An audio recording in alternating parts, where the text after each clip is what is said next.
Sua Buana Paksa, Merdeka.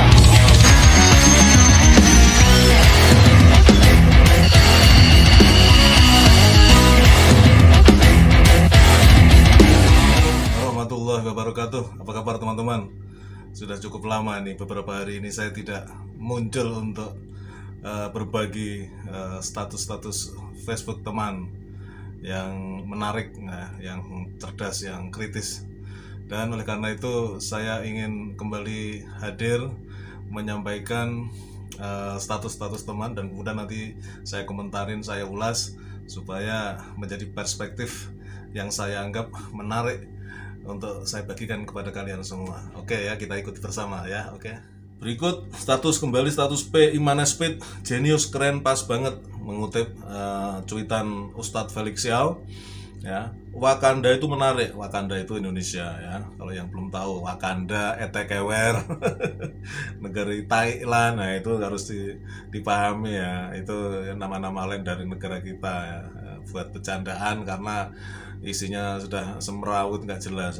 Wakanda itu menarik. Pasang Bali itu radikal ya. Sekarang jadi big boss di baju hijau ya, bintang 4 ya, pojok pimpinan ya, nurunin baliho.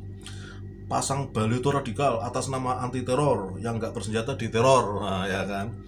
Tapi begitu ditantang yang bersenjata sudah jelas melakukan teror dan membunuh, dan nyata-nyata ngaku makar, malah dianggap saudara ya. Ini harus tahu, harus cerdas.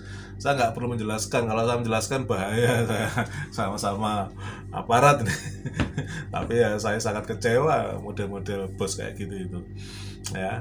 Kan kemarin ngomong itu ya, OPM itu saudara itu katanya. Gila nggak itu? Gila.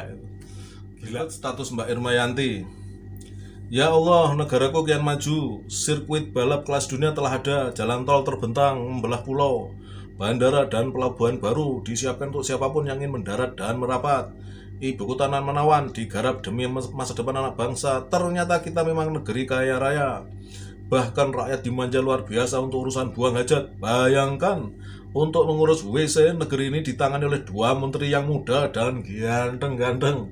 Maksudnya si Erik sama temennya itu, si siapa itu yang kemarin di Pilpres 2019 sempat membuat emak-emak terpesona, itu ternyata ya pret nyebong ya, Sandiaga kan kemarin dia diperintahkan oleh Opong itu untuk ngurusin toilet, lulusan Amerika. Dua-duanya ini lulusan Amerika ini. Mereka sahabat dekat dari remaja nih. Sandiaga Uno sama si Erick Thohir ini teman sejak SMP atau SD bahkan ya, sampai terus kemudian kuliah di Amerika. Ternyata ngurusin WC. Berikut status Mas Radar Tribaskoro nih, senior saya jauh ini. Orangnya dulu di ITB, ngerangkap kuliah di Unpad zaman dulu. Kuala Namu 2, ongkos pembangunan Bandara Kuala Namu itu 12 triliun. India membeli 49% sahamnya hanya dengan harga 1,88 triliun. Arya Sinulinga bilang Indonesia untung besar karena India menjanjikan akan investasi 58 triliun. Di negara mana janji diperhitungkan sebagai keuntungan? Ini kan kedunguan yang dikemas dengan bahasa yang seolah-olah optimis itu kan. Mas Radar ini dia aktivis sejak muda ya, dia cerdas ya, melihat satu fenomena di balik sebuah kebijakan ya. Jadi baru dijanjiin sama India bahwa dia akan investasi sebesar 58 triliun, belum tentu terjadi, itu udah dianggap sebagai keuntungan. Sementara Bandara Kuala Namu yang dibangun dengan biaya 12T, separuh sahamnya itu hanya dijual 1,858, 1,6 lah, 1,6T jual dengan biaya pembangunannya. Kan kedunguan yang luar biasa. Status Pak Yusuf Arifin lagi ya, mitomania. Nah, baru dengar saya ya, adalah kebohongan patologis. Nah, jadi sebuah penyakit jiwa patologis ya. Pengidapnya selalu berbohong tanpa merasa bersalah. Siapa yang dimaksud?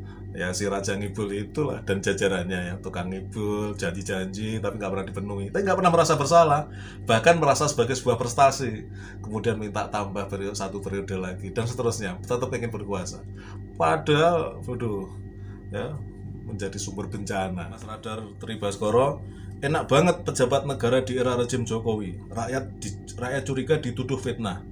Emang lo digaji siapa? Emang lo itu malaikat? Sehingga rakyat curiga aja nggak boleh.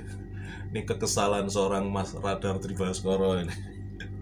Aktivis tahun 70-an, nah, akhir 70-an masa 80-an. Nah, ITB dan Unpad ini ya.